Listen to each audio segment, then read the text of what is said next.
So welcome again, everybody, and thank you so much for joining us. We're really thrilled to have just about 100 people in this Zoom room with us from different countries and around the world. Like, what a trip. So I'm gonna just kick things off by sharing a little bit. I'm gonna ask everyone to mute themselves so that hopefully folks can hear me. But I'm going to kick things off by sharing a little bit about Shine Registry and how you can support Queza Craft Brewery. You're here to hear about today. Well, Shine Registry is a platform for women who are starting businesses to ask for things in the style of a wedding registry. The idea is that you can ask for a gravy boat when you're getting married in the US and a lot of other places. We should be able to use that tradition to support women who are starting other things. And so Shine Registry currently has a little over 260 founders who are on the site. They're asking for all sorts of support, whether it be equipment or social media engagement or monetary contributions to getting their businesses off the ground. And today we're really excited to use this event kind of as a virtual business shower for Queza, and I'm dropping the link into the chat. I'm going to do that again at the very end. But we're asking folks to create Shine Registry accounts and help us support the work that Queza is doing. I'm already signed in, and I'm just going to show folks really quickly how easy it is to just go to the registry. You get a little information. You get to see these beautiful faces over here. And when I scroll down, I'm not of the beer world, although this event is convincing me that I should start by drinking more beer and then slowly embed myself further. But I know that I can do all of these things to help support Queza and show them some love online and help spread the word about what they're doing. And from there, I'm just fulfilling this ask. I do have to put my phone number in, so if anyone wants to text me after this, I guess you can do that. But there, it's that easy to show them some love and show them some support. We're actually getting ready to relaunch the site in the coming 2 months, but we're really excited about the type of support that we're able to generate for amazing things that people are doing all over the world, including in Rwanda, which I'm gonna stop sharing now and let the folks who you signed up to hear from today get started. I'm just gonna help unmute them really quickly. But that's that. Jesse, do you want to take it away? Hi everyone. I'm so excited to have you join us. I'm speaking to you from Kigali, Rwanda, and my name is Jesse Wynn, and I am a co-brewer, which is how I became involved in this project. I'm also a landscape architect. I moved to Rwanda in 2017, and through a series of fortunate events, I became involved in this project, and I'm at this point the kind of chief convener and the shepherd of the project for the moment as we go along. Kiata? Sure. Hi, everybody. This is so exciting and good to see so many friends online who know that I can talk beer for hours. So this is exciting. My name is Chieza Mfunde. I'm in Kigali, Rwanda, and also just love beer and love the idea of craft beer. I actually am at my office. I have a day job, but I do beer anytime, all the time. And also through a series of fortunate events. The moment I arrived in Rwanda, around the same time as Jessie as well, but I didn't know her, in 2017, there was this craft brewery project, and I was like, I want to be a part of it. And didn't hear about it for like 2 years, and then just heard about it in December last year. And here we are. So it's exciting to be able to share with you a little bit more about Queza and just what else we are brewing on this continent.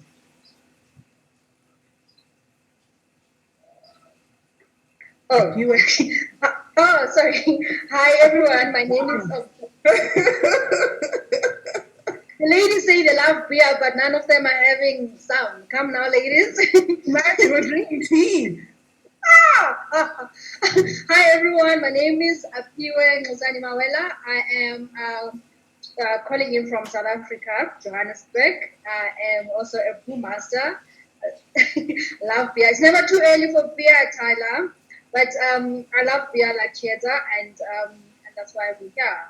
And yeah, I think I'm supposed to carry on here, Jesse. Yes. Okay. So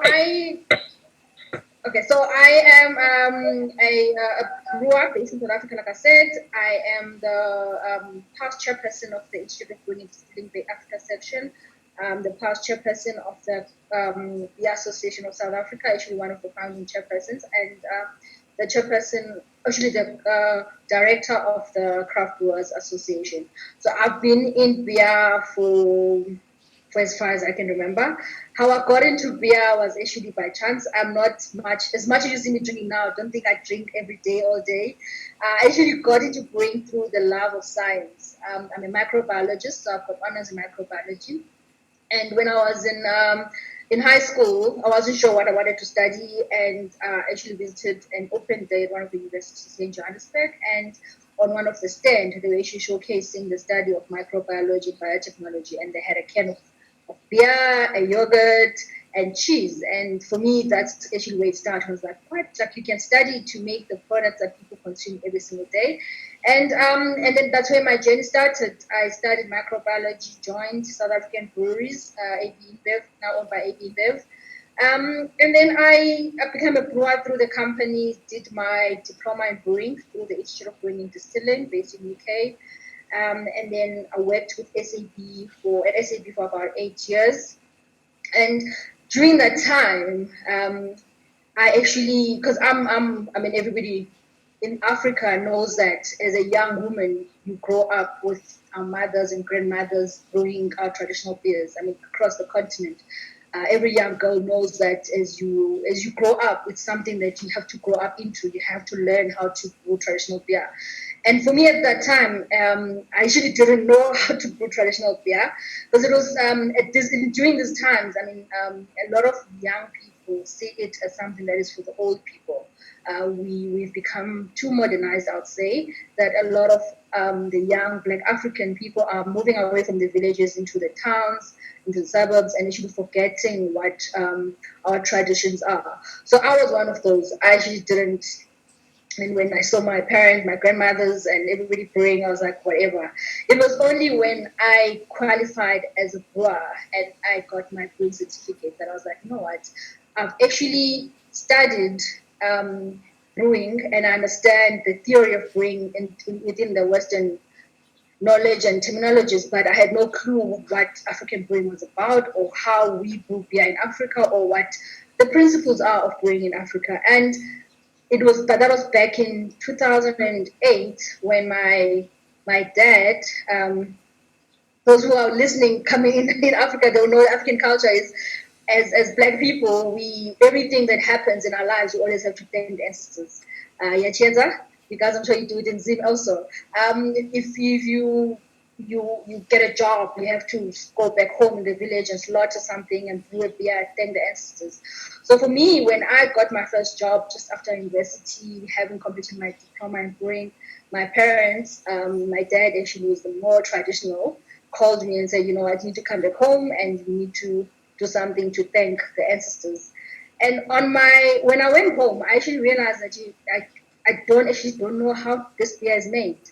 And for me, that didn't feel right. That was just wrong. I just couldn't understand how, as a young Black African, I can master the art of brewing clear beers, but have no clue how traditionally African beer is made. And that was, looking back, one of the main turning points for me as a brewer, that I needed to learn more. So my journey continued within the brewing space. Worked for SAB. I left SAB, got into the craft beer space, and that was back in 2014, 2015. It was the time when craft beer was starting to pick up in South Africa. There were a lot of breweries opening up. And the reason why I moved, a lot of people asking me, like, Apua, you make such good beers. Why don't you open up your own brewery, you know? And I never thought that it was, I mean, at that time, I never thought it was something that one could do.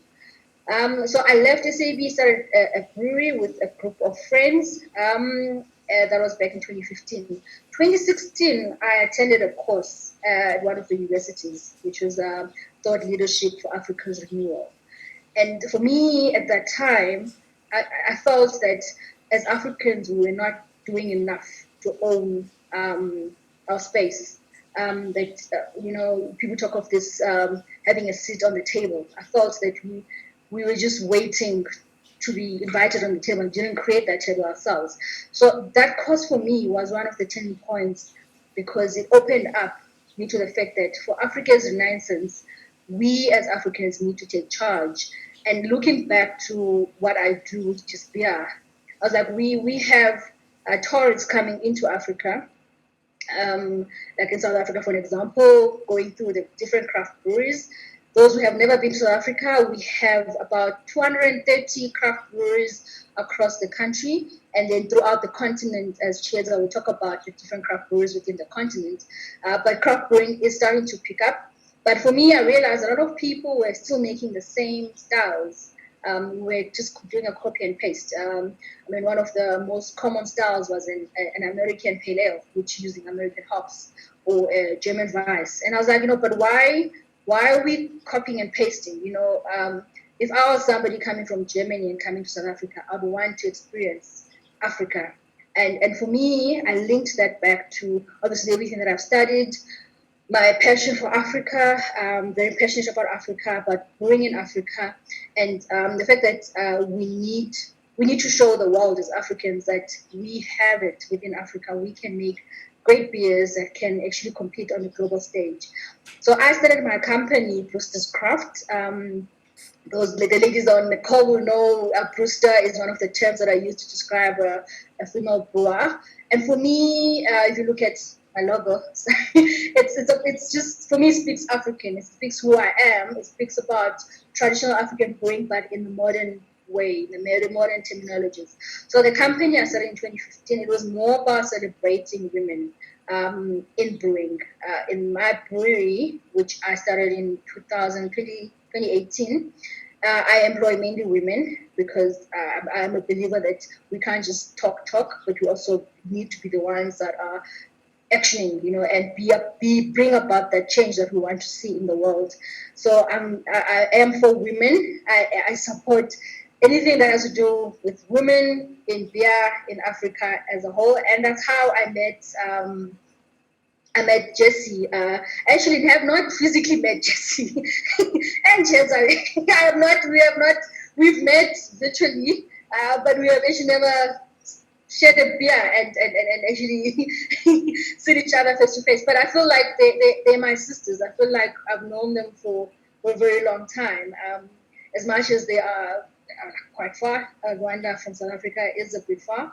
But I feel we very much connected. And when I first heard of Kwenza and what the guys are doing there, I was blown away. Because for me, through the years, I always see those who know me will know the titles, the media headlines, the first black female to own a brewery in South Africa. Every time I see those headlines, I'm like, oh my God, like, should we really be having such headlines in 2020? It should be a norm. Having female brewers should be a norm because traditionally, going back in centuries, globally across the world, women have been doing beer. Whether in Africa, whether Asian or European, American, everywhere, women have always been the brewers.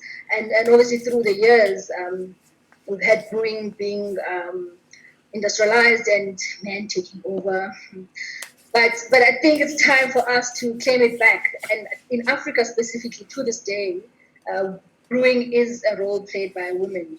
You can go to any part of the continent, and women are brewers. The name of my brewery is Brewster's Craft, and we are based in Johannesburg. So for me, I feel what Jessie and Chieza are doing is something that we need to support with all that we can. And I'm here to obviously support them.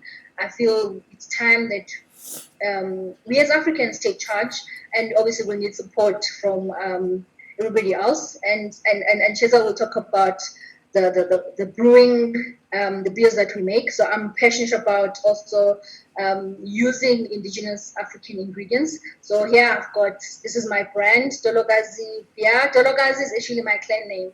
In Africa, the way we pay respect to a woman is named is called by their clan name. And my clan is Dolo, so I'm from the clan Dolo, and therefore I'm a Dolo Gazi, so the Gazi is given to the female. So I named this brand after that, and for me it was more about celebrating not just my lineage of women that have been brewers. I mean, I was taught brewing by my grandmother, but also to celebrate women in brewing as a whole across the continent, across the globe. And I use a lot of African ingredients, like this is sorghum pilsner where I use some sorghum malt. And for me, it's about going back, just tying everything together, that we have all these ingredients that we have in Africa that we need to showcase more. We need to show the world that this is where we are, this is what we do in Africa. And when I was talking to Jesse about some of the beers that they're making, which she's going to talk about later, and the importance of linking it back to our roots and celebrating who we are. So that is why I'm here. And I think the women have a big role to play in brewing going forward. It's time that we claim it back. We've been doing it. Our foremothers have been doing it. We doing it. Our grandkids will do it, and it's time that we actually take the stand and make sure that the world knows that as women we are here to stay. It's not just about having the first female-owned brewery in Rwanda. I mean, we should not be celebrating that. It should be a norm. We should have female brewers across the continent, across the globe. That it's a norm. So yeah, thank you so much.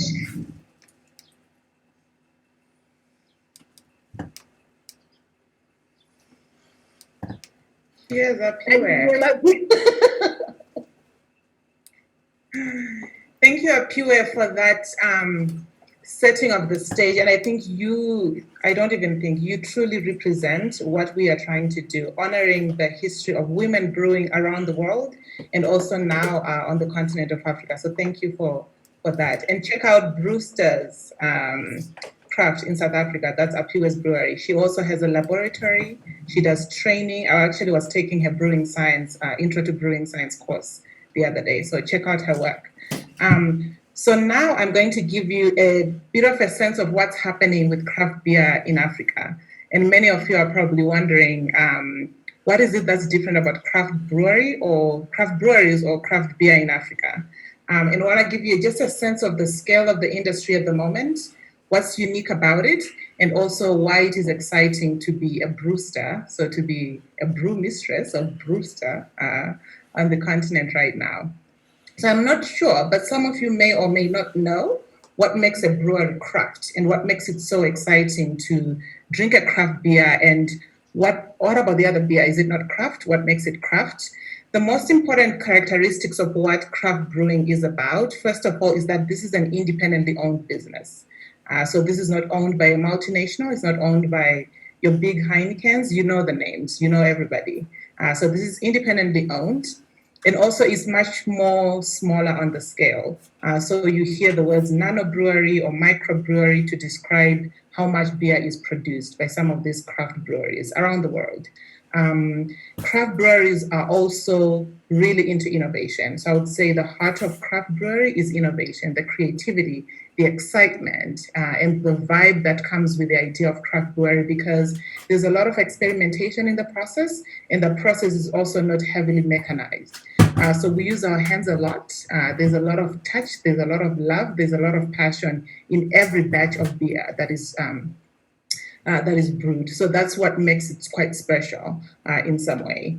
And also there's a bit of hands-on in terms of picking your ingredients and how you play around with some of the non-traditional styles, and you can create your own style of beer.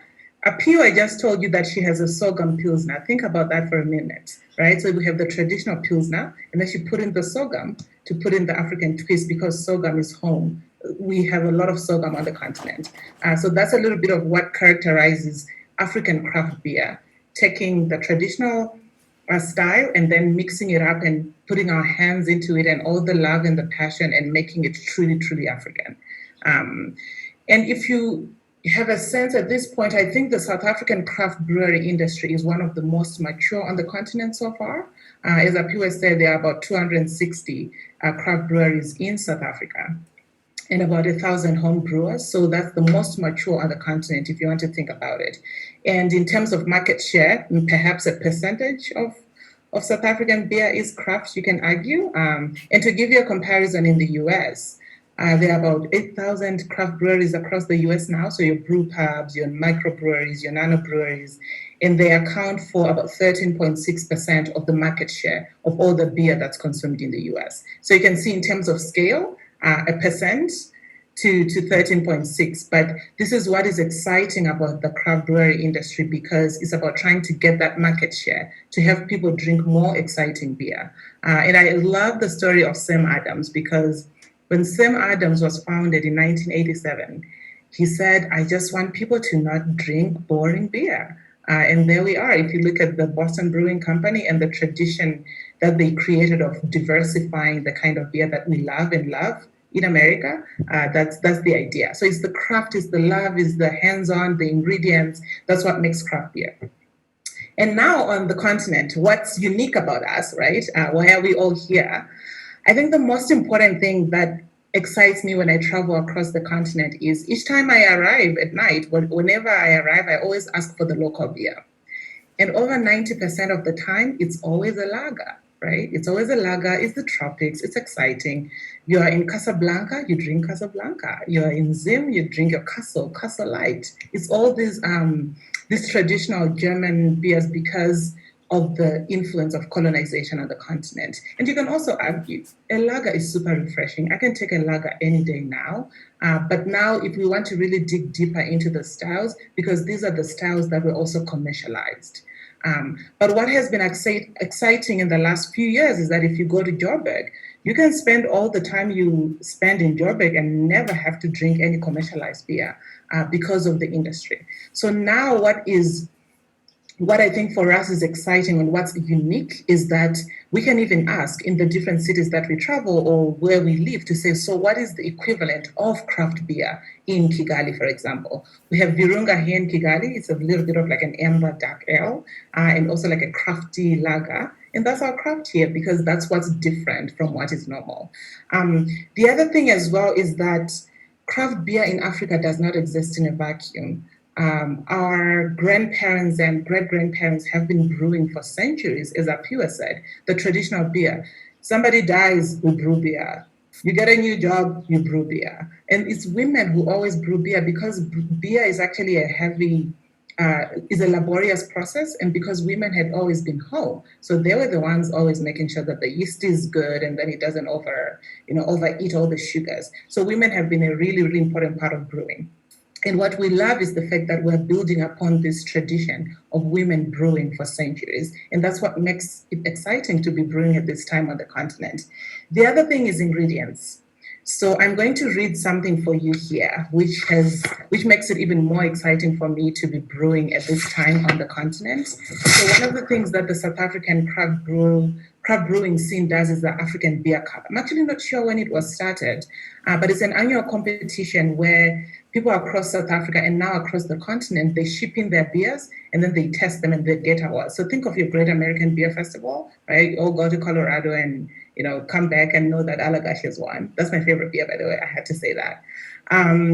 But the African Beer Cup. So in 2019, I'm going to read this actually.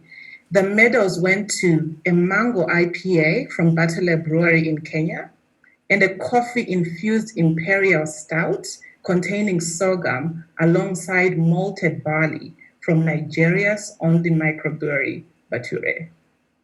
Give me a moment. Do you hear how delicious this beer sounds? And for me, what's exciting about that is the use of the local ingredients, all the cocoa in West Africa, all the ginger you can think about, all the mangoes on this continent, they win, right? So for us, that's what's exciting, to use all the local ingredients that we have available and try to localize our flavors, and try to also go with the local palettes of what people are familiar with. Like a couple of weeks ago, Jesse and I, we made a pineapple and passion fruit ale, because we have lots of pineapples and lots of passion fruit in Kigali, and that's what we made. So for us, that's what's exciting, to use the ingredients, the flavors that are exciting to us that are here, and also the traditional ingredients, the sorghum, the maize, the millets, and actually another perfect example in terms of using sorghum is Inland Brewery in Ghana, where they actually use sorghum in most, if not all, of their recipes. So trying to really localize the brewing and also the craft that comes from the traditional brewing. The other thing that I wanted to say, Apure brought this up, is the fact that we are reaching back to our traditions. And if some of you are familiar with the idea of Sankofa, so if you look up Sankofa, it's from the Akan people in Ghana, where there's this little bird actually looking backward and holding an egg. So it's the idea of reach back and get it, or it's like reflecting on all the things, taking a moment to reflect on our history and bringing it back into the modern. And I think that Sankofa is exactly what is happening with the craft beer scene on the continent, because of how we are reaching deeper into the traditional ways of brewing and also the traditional ingredients. In fact, there's a new brewery in DC, maybe a couple years old now, called Sankofa. And the two founders actually have roots in West Africa. And they have this hibiscus beer, where they use hibiscus, they use kola nut. So I think that Sankofa brewery is not female owned, but the idea is that even when you look across the US, if you look at the breweries that are owned by Black people, there's a lot of that reaching back. There's a lot of Sankofa happening, of saying our roots are in Africa, and how do we bring that to bear even onto the craft beer scene in the US. And I think for me, that is super, super exciting. And I know there are so many people on this call who are joining in from the US, Black sisters, Black brothers, who are just like, we want to know what's happening on the motherland. We are together on that. We are also trying to reach back while on this continent, while we are also trying to reach this direction. And I think that energy is just amazing for us to be a part of. And it's exciting to actually have Kweza be born out of that energy and be born out of those vibes, standing on the shoulders of people like Apiwe, who just are doing it. I talk so much about beer, but for me, Kweza was just an opportunity to be like, you know what, I'm not talking about beer anymore. I always tell this to Jesse, I'm not talking anymore. I want to brew. So this is what brought me here. And it's just so exciting to be able to connect on what is happening on the continent. Actually, Emily, if you can put up that slide with the map, just to give you a sense of there you go. So if you look, it's either we have very little information on North Africa, or there has not been much happening in terms of craft brewing up north. But what you also find is that some of these large multinational companies, what Heineken would do, for example, and this is what they did in Rwanda, where they bought the local subsidiary to actually make Heineken here, instead of it being shipped from somewhere else. And those green bottles and oxidation, they don't get along. So you want your brown bottle. So sometimes what these multinational companies do, they actually buy the local subsidiary and then make sure that the beer is actually brewed in country. And this is what they did in Rwanda. So we can argue that the water is at least Rwandan, right, for the Heineken that we drink here. But I can't vouch for the quality, though, and I don't work for Heineken. So if you look on West Africa, right, this is where Bature Brewery is. I know Peace is probably online. Shout out to Bature. They're the ones who made that Imperial Stout that I was just drooling about earlier. You also have Ibadan Brewing Company in Lagos. You have Django Brothers. You have Inland Microbrewery in Ghana. So that's all in West Africa there. And then if you come down to the east of the continent, this is where we are in Rwanda. Rwanda is a little tiny country in the middle kind of heart of Africa there. Ethiopia actually has quite a number of diverse beers and brewing companies, actually, a combination of those local subsidiaries bought by these multinationals, and a little bit of craft as well. You have Crafty D's Brewing Company in Tanzania. You have Twiga in Arusha, Tanzania as well. Butler in Kenya. You have Keroche Brewery. I used to brew over Keroche over many, many years when I discovered this brewing company. So this woman has been, it's actually female owned. This woman has been in business for many, many years, Keroche Brewers, and she has managed to actually get quite a bit of the market share of beer in Kenya. And much respect to Keroche breweries. And then you have 254 also in Kenya, and you have Banange in Uganda. So that's a little bit of the east. And then now you're going to have Kweza in Kigali, which is very exciting. If you go towards the south, this is where it's happening, right? I'm from Zim, so hey, we go down south. This is where everything is happening. South Africa is just putting us on the map with craft beers. And you also see a lot of craft beers from South Africa across the southern tip of the continent there. There's in Namibia, Joe's Beer House, you see it represented over there. This is also a good map history. This is the map of Africa, folks. So I'm very proud. You also have the River Brewing Company in Zimbabwe, and so many breweries in South Africa, as you can see, across the coast of South Africa. Brewsters, you have a Piwe, Bearded Brew at Hops End, Clockwork, Brauhaus, The Secret Garden, endless list in South Africa. So this is a little bit of what is happening with craft beer on the continent right now. And excited to have everybody joining in to really have a better understanding of what is going on. I'm gonna stop here and looking forward to the Q&A, and Jesse, take it away. Now we're gonna talk about Kweza, zoning into Rwanda with Kweza. All right, thank you, Apiwe Inshia. It's just so nice. I'm seeing all of you on this, and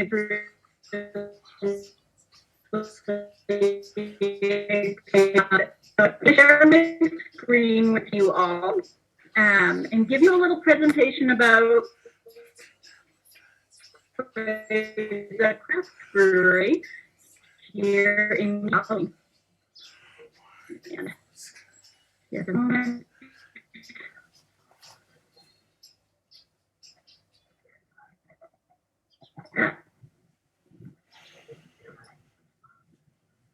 All right, can you all see my screen? Hopefully my internet is acting accordingly. Okay? She had somebody give me a yes. All right. I'm gonna go ahead and say, so this is Kweza Craft Brewery. We're in the middle of Rwanda, as Chiaza showed. We're in the middle of the continent, and we are the first craft brewery here in Rwanda, and we are so far women-owned and women-led.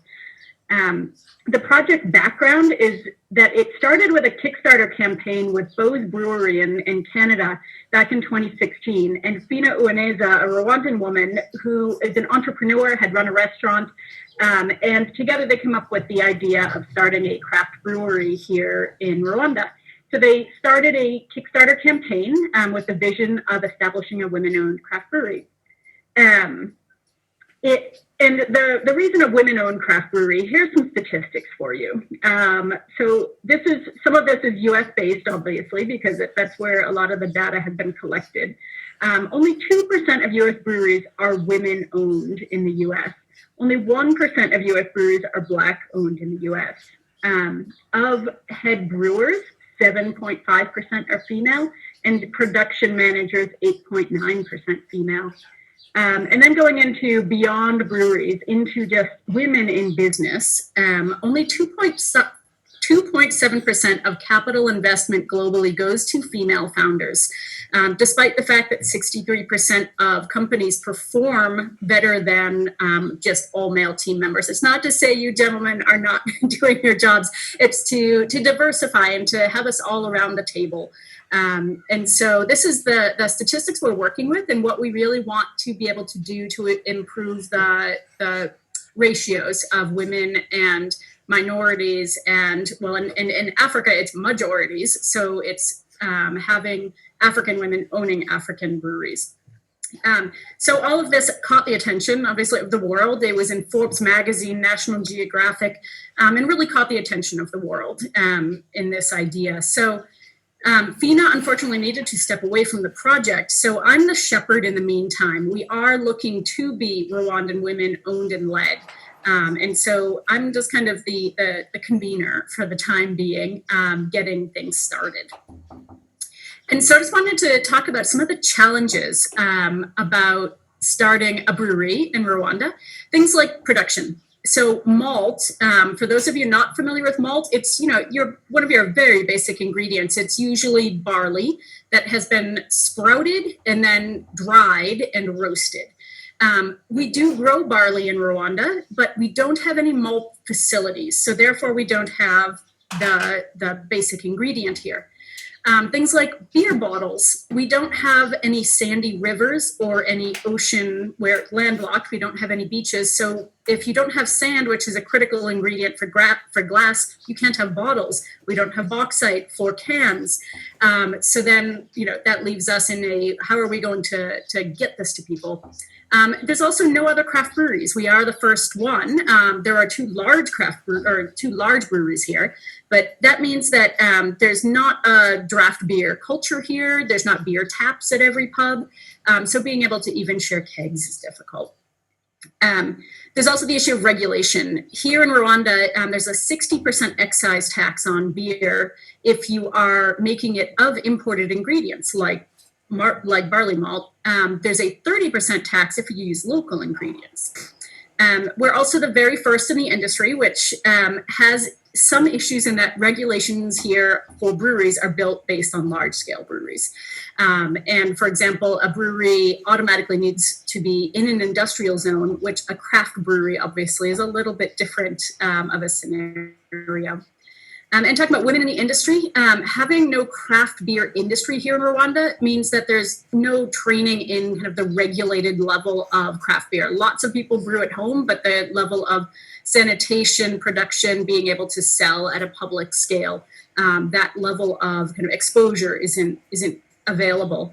Also, this is a whole new industry in the country, so it's extremely risky to enter a whole new industry, and especially for women in a conservative culture. But if we look at those as opportunities, there's the idea of what is beer in Rwanda. I believe so. Apiwe and Chiadza spoke some to this about are we trying to make German beer, or what is beer here? So like Chiadza and I made the passion fruit, pineapple passion fruit beer. We have sorghum, we have ginger. There's so many fruits. So what can we ferment? What is beer? What are we trying to accomplish? And things like I said, there's no glass, but there's lots of soil. We have lots of clay, so can we use pottery in historic beer storage? We also have the opportunity to really set the craft beer precedent bar here and really lead the industry as Kweza. Regulation-wise, while the excise tax is hard, that is great, and that 81% of Rwandans rely on agriculture. So inherently the tax structure supports us trying to find resources here in Rwanda and really build out on that and make our beer as locally sourced as possible, so that you don't come all the way to Rwanda, say, and have a German beer. You want to come to Rwanda and have a uniquely Rwandan experience. Being able to create a craft beer, an African craft beer trail, where everywhere you go is different beers. Like as Chiadza was saying, when you go, what's your local beer? So really, it's, that while it can be a disincentive, it's also an amazing incentive for trying to support local livelihoods and local agriculture.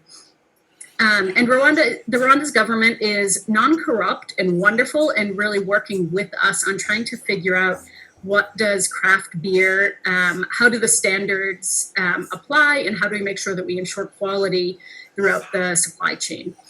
And going into women in the industry, the sorghum and banana beer that we've been talking about, like a home brewing tradition, really does have a lot of people exposed to brewing, and they understand that basics. And now it's just working with different people like Apiwe to be able to train people up into the level of being able to make that a licensed product for sale, so that women can go from the home domestic scale to the commercial scale and make that profit their own. And we also have a lot of support from the government of Rwanda and the Rwandan population in general about women's involvement, employment, empowerment, and there's an incredible entrepreneurial spirit here. And also the picture on this page on the top, in the top left, kind of in the middle, that is wild Rwandan ginger that natively grows here. And so things like that, how do we take plants that natively grow here that both support biodiversity and make a delicious beer? So our current status, we are at pilot scale. Just last week, we received our pilot equipment from Dematech in Nairobi. And so we have enough ingredients to brew 50-liter batches for about 3 or 4 months to really test our recipes and see how the research and development, really hits the market on different products. We have put a deposit on full equipment from Fraser's Folly in South Africa. So we're really excited that this brewery is, gonna have its home in Kigali one of these days. And that's why we're talking to you all to see if we can get support to bring it home. Our possible location is here in Kigali, and we are just speaking with the city right now to ensure, as I mentioned, that regulations are built for large commercial breweries. So being able to put a craft brewery, which many of you, understand that it's more of a restaurant scale. So how do we get the permission to be able to put a restaurant scale operation in more of a residential area so that there is foot traffic and an experience and a nice place to be in the center of Kigali with another experience? Some brew pub precedents here, just to give you an idea of what we're looking at building. And I think I mentioned before, I'm a landscape architect and work in design field. So we have some pretty good people interested in this and a lot of women on the design teams looking at this. So the idea is to connect to craft, to really put the beer and even the building to say, this is what things are made of. This is how people's hands build this and are involved in this. So it's to get people up close and personal with the beer experience, unlike the mass-produced lager industry. And so there will be brewery tours and examples of what is sorghum, what is cassava, what is ginger, and how does it turn into this tasty beverage you're drinking. And we'll also be building out beer gardens, and really Rwanda has amazing year-round weather. Visit Rwanda. So it's really being able to expand out and give those views and that experience of Kigali and beer in a different way than people currently experience beer. So our next steps are really R&D, really working on our recipes, market response, working on our government certification, constructing our brewery, and getting under operations. So we are seeking donations, investments, resources, connections, you name it. This is kind of instead of a barn raising, we're doing a brewery raising. So we welcome you all to be a part of that. This is a picture of International Women's Collab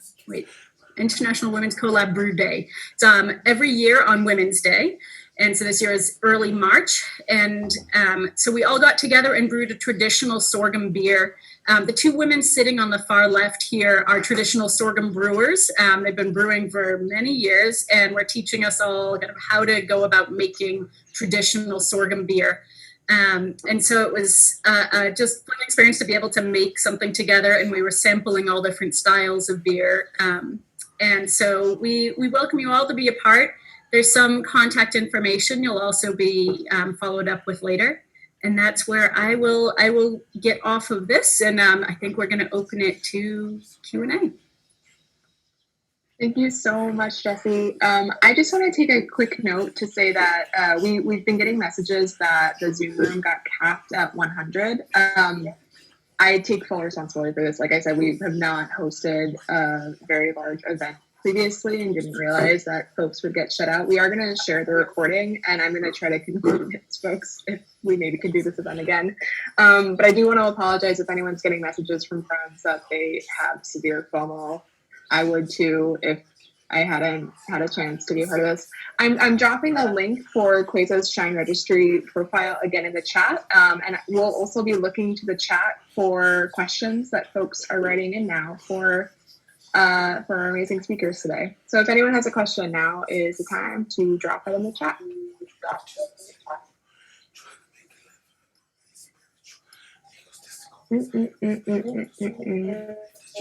I can also start. Do you guys want to share what your first beer story is, or what it is? What is it that made you really excited about drinking beer in the first place? I think we heard a little bit of this from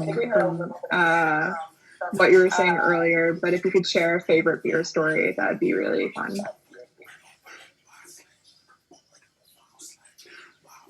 I love telling this story. Shanta, I love your story. So for me, I grew up in Zimbabwe, and obviously, generally in the African culture, beer and women is not something that is like, like this. So I never drank beer when I was growing up. I only started drinking maybe a little bit of bud in college. And then I remember being in Boston, and one of my roommates brought an Allagash White because he had a friend who worked at Allagash in Maine. And I remember tasting Allagash White and asking myself, why did people say beer tasted bad?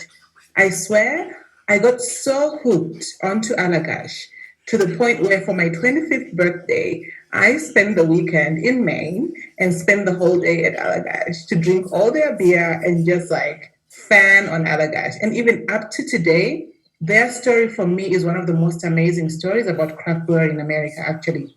Because this guy had the vision, right? 25 years later, he has just been making these amazingly delicious Belgian-centered ales and just pushing the limits. And in fact, this is what brought me to craft beer. For me, it was the innovation, the pushing the limits, and I found a lot of liberation from that. So in some way, my beer story is my liberation story. That's my favorite beer. So I can drink Allagash any day, anytime. And that's like if I drink something, I'm like, oh, it tastes like Allagash.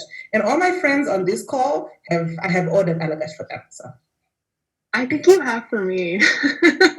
For folks who don't know, we used to be neighbors when we went to college together. And so she's been my inspiration for many of beer that I've ordered at a bar. So this is, we have a question from Carly Smith. What suppliers are you working with currently, and how is the hop industry in Africa? I think I'll take that, and then I think pass to probably Piwe, because there's also another question for Piwe coming up here. So the suppliers are working with so there's two different camps, right? There's kind of traditional German beer, and so for that, there's one supplier in East Africa for breweries, and that's Demetec. And so that's who we're working with. They have Weyermann malts, and they have a few typical Yakima hops and different hop suppliers. So we are currently using them for the more traditional beers, in that it's, for somebody like myself who's brewed that more than anything, it's more predictable. So what that allows me to do is to start brewing and giving beer to people to just get more of a honing in on taste. Like, do people prefer more stouts or ales or different tastes? But then for things like the pineapple passion fruit beer that Chad and I made, and the ginger beer, that's what just local suppliers, local agriculturalists. And so we're looking to right now we're brewing on a very, very small scale. But one of the things that we'll be doing as we scale up is looking to source all of our supplies from women's cooperatives. So the Rwandan economy, a lot of it is built around the co-op scale of farming, cooperative scales. And so a lot of them are organized around women. So we're looking for suppliers for, say, people can always supply us pineapple, ginger, etc., and that we know what demand we'll be creating, so that we can create a schedule for the agriculture. And so that's some of what we'll be looking into. Hops don't grow in Rwanda. They need a long daylight. They need 15 hours of daylight. The most we get is 12. We always have 12 hours of daylight. So they need both daylight, as well as they usually need a cold snap in order to produce enough of the hop cones in order to make it viable to pull enough of the cones to be able to brew with. And so in terms of suppliers, that's some of what we're working on, is being able to produce locally. And one of the things we'd really love to do is to be able to malt locally. But there is nobody in the country that's really producing malt at a quality level and of a scale that we would be able to use and keep consistency. And so that's something that we'll be looking into, either having a partner set up a malting facility or potentially doing a small craft scale malting facility ourselves, so that we can malt sorghum and barley and wheat and do everything ourselves for local agricultural products that already grow, but we just need to do the processing of them. So enough, Piwe, you also want to talk about your supply chains, and then there was a secondary question here to you about if you can describe the beer you're brewing now and hit at the map where you were brewing for so many years. Thanks, Jessie. I think Lucy just posted a response. There was an article that she wrote for Good Beer Hunting, which was actually covered some of my experiences or history and how we actually do the traditional brewing. So if anybody, because it could take the whole day, so I don't think we have the whole the whole day. But for me, what was quite interesting was just touching briefly is how once I started learning more about traditional brewing, how similar the principles were to clear beer making. And I remember actually asking my mom or aunts, like, how do you know when it's time is right for you to how do you know it's the right temperature? And traditionally they just feel it with an elbow. So like, no, you feel it. You know when it's the right temperature. And like, how do you know when your yeast is healthy? It's like you can see. And for me, that was what fascinates me about the traditional African brewing, the fact that for centuries, these women have been making good quality beers without the science, without knowing exactly what is happening, but they just knew. And they knew that if you don't do it that way, then the beer is not going to come out right. And that's just something that for me is just so amazing. And I wish it's something that, we're talking with Lucy the other day, that some of these are actually not documented. And that's the sad part, that a lot of these traditional brewing methodologies are actually not documented. And it's something that, I hope in my lifetime I managed to put a lot of it on paper, black and white, so that generations to come know how we've been bringing Africa and how things work, and how you guys can easily find that information, which is very difficult to find at the moment. And then in terms of the suppliers and hops, so a question around hop growing in South Africa. We currently, our hops are grown currently in a small town called George in the Western Cape, which through the years of trial by the South African breweries, they found out that was the most ideal area in the country to grow hops, based obviously on the altitude and the salt and the rainfall and an end. So they, through the years, even when you go down through George, they've got these artificial lights that when the sun sets, they switch on, so that to actually extend the daylight. And our hops, we currently exporting. I think SAP does export some of the hops. I use mainly South African hops in my products. My favorite being Southern Passion. I love African Queen. There's a hop called African Queen, which I also love, citrus kind of flavors. And on the sorghum pilsner, I use a hop called Southern Aroma, which has got a SARS parent, so it's got that heavy, earthy kind of aromas which complement the sorghum malt. And lastly, before I, sorry, Emily, there was a question on how does sorghum taste like. I think Lucy does mention it on her article also, brewmistress.co.za, that's where she blogs. There was a question on who writes about beer in Africa. Lucy does it. She's our storyteller on this end of the world, and she writes about what we're doing in South Africa and Africa as a whole. And then she actually did also an article on tasting traditional African beer and her experience.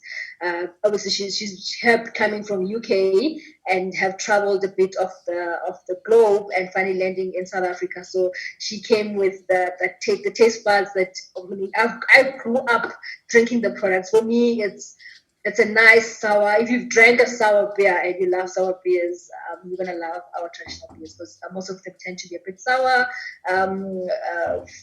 We use a lot of traditionally it was used as a food substance, so it's quite rich, it's quite healthy with very low levels of alcohol. So yeah, but you have to come to Africa to try it. I mean, I can't describe.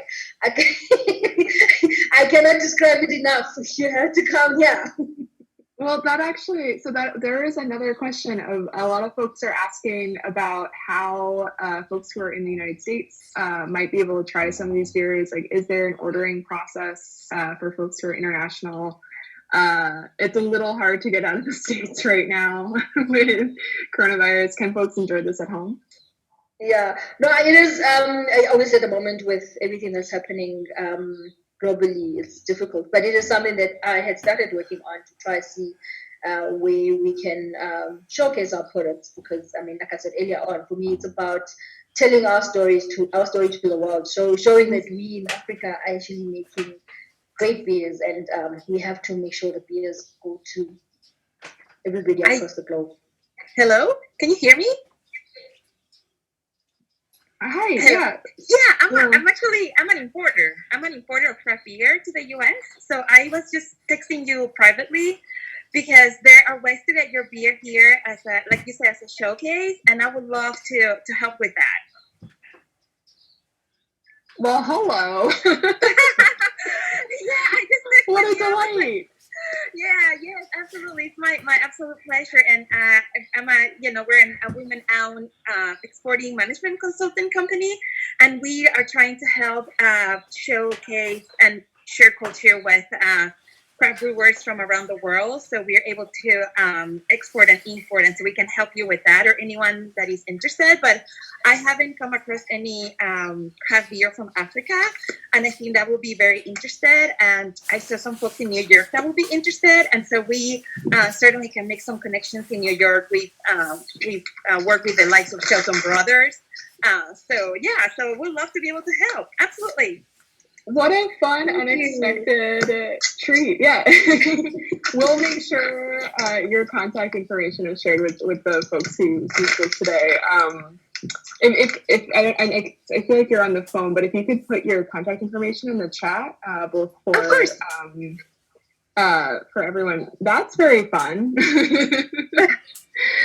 I think we're coming up against. I know that the event online said that we would go to 1:30, but we were planning on wrapping up, kind of dependent on Q&As and also how the hosts feel. How's our panel feeling? If you guys want to take a few more questions, or I'm okay. Oh, I'm getting a thumbs up. Okay, great, because we have more questions. Another question, how can we start getting more information on traditional brewing in Africa and elsewhere on brewing curriculums? This is from Nyla King. Nyla King, I'm not sure if I'm pronouncing that correctly. She wrote the IBD, Harriet Watt, and others all tend to be very Eurocentric. So I'm wondering if folks on the panel have recommendations. Also, if other folks here have recommendations they want to throw in the chat, that would be great too. I'll respond. Unfortunately, we don't have much information recorded on paper on traditional brewing, and it's something that I said earlier on. With Lucy has also been writing a lot just on how we brew, and I've also kind of shared some of my recipes with her that she's published on some of her articles.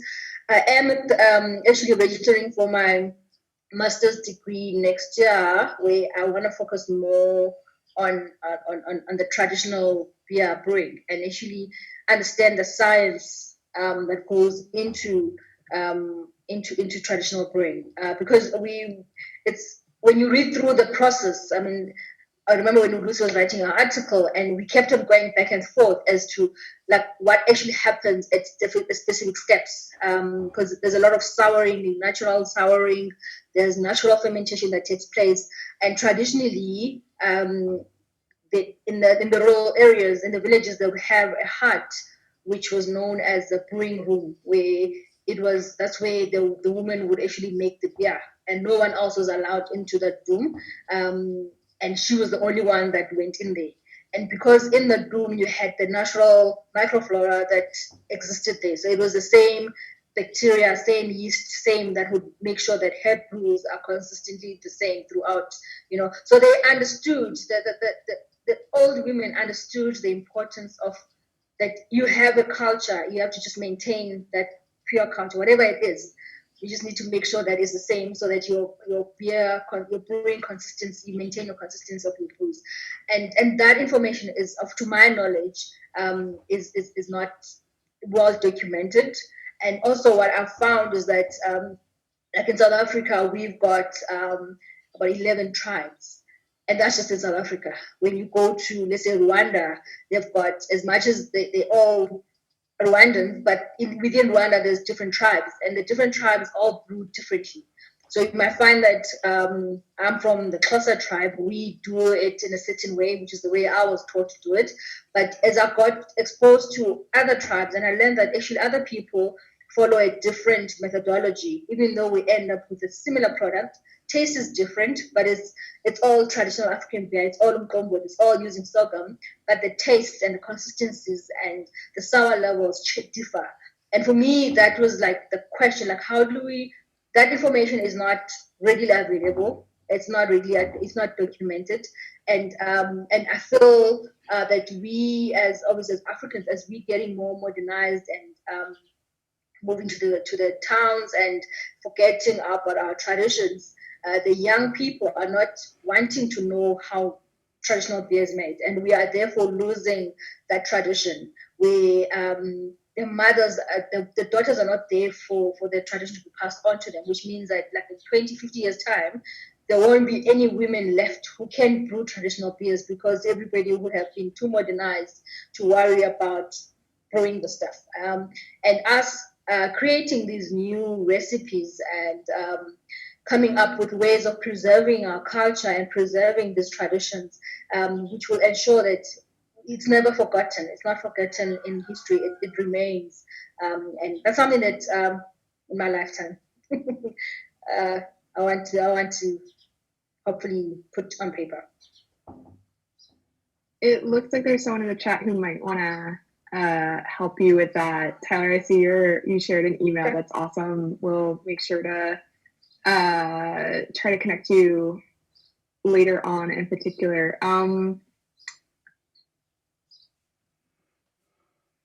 This is great. Yeah, folks are dropping a lot of other like resources that they're looking to share and volunteering to help document all of these processes. I'm dropping the Shine Registry link one more time. Also, I think we're kind of wrapping up with most of the questions. I'm not sure if I missed any in the chat, but Jesse, Chieza, do you want to say anything as we kind of wind down? I think I'm curious to know who else is online who's brewing and what they're brewing. Just, a little shout out. Maybe the chat does that, right? I think a few people have mentioned, but was online, and it's just exciting to be able to connect on all this.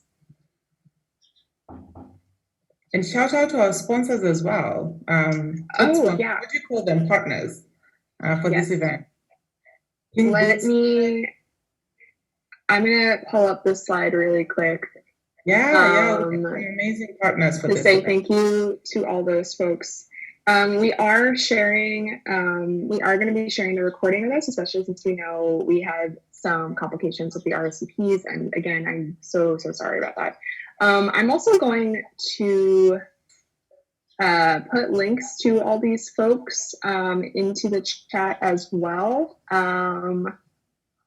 We really owe a lot to these groups for both promoting the event that we had today, and also generally being really, really supportive of the work that Quasar is doing. This will also be included in the follow-up email in case anyone else wants to know more about them or know more about ways that they can continue to keep in touch with everything that everyone's doing. Yeah, I think one other thing, just to be contextual, and I know Apiwe can speak a bit to this, is the impact of COVID-19 on the craft brewery industry. And South Africa in particular has had alcohol bans, which have just really impacted the industry. Maybe Apiwe, you want to say a word about that?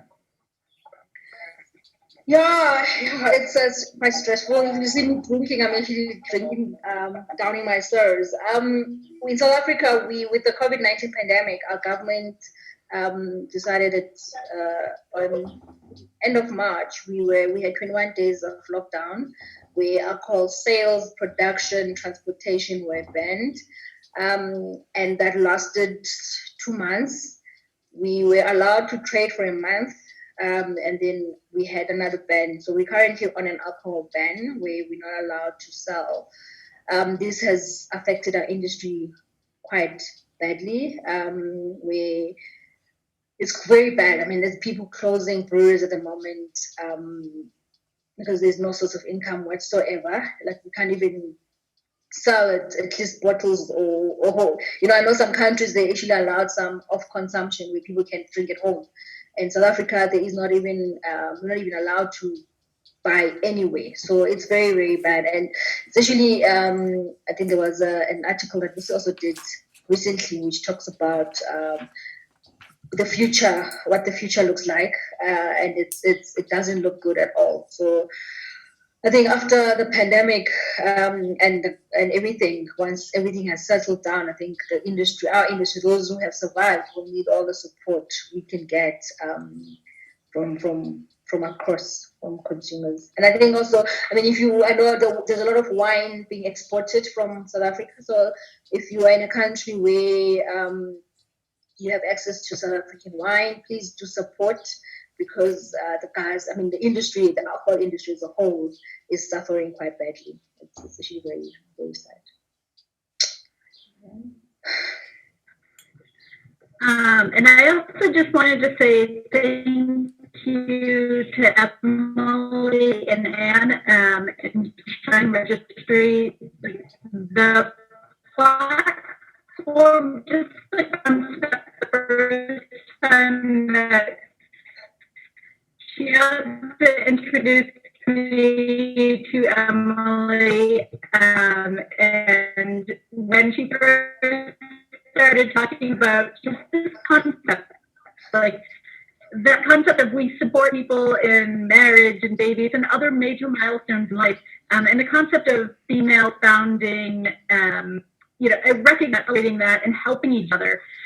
Is just such a novel concept, and I encourage you all that if you are starting businesses to check out Shine Registry as a way to help get started and kind of get out there. And it's be honest and hearing everybody's interest. I mean, women in brewing, it's just it's a whole new ball game that we're in. I don't know, I love the fact that I'm sad that we maxed out, and so that. We had, Emily said, I think we had 350 people registered, and only 100 people were able to get in. So I'm glad you're here coming early. But, I'm just so glad that we ran into the problem of all problems. So we'll be sharing out information. And just to say thank you to Jonathan and the team for putting in all the thought and effort into this. It's fun and such a learning experience all along. And so I hope you'll join us in whatever way you can, whether it's moral support or being an investor or connecting us to people. Our dream is to really see Quasar get up and running and become a Rwandan Win-led brewery that Lilliputian makes unique, awesome beer. So yeah, help it out the way you can. And I'm just glad to see you all. And thank you to everyone. Yeah, I want to second that. Thanks. And Emily, did you want to look quickly at the last registry to leave people with something that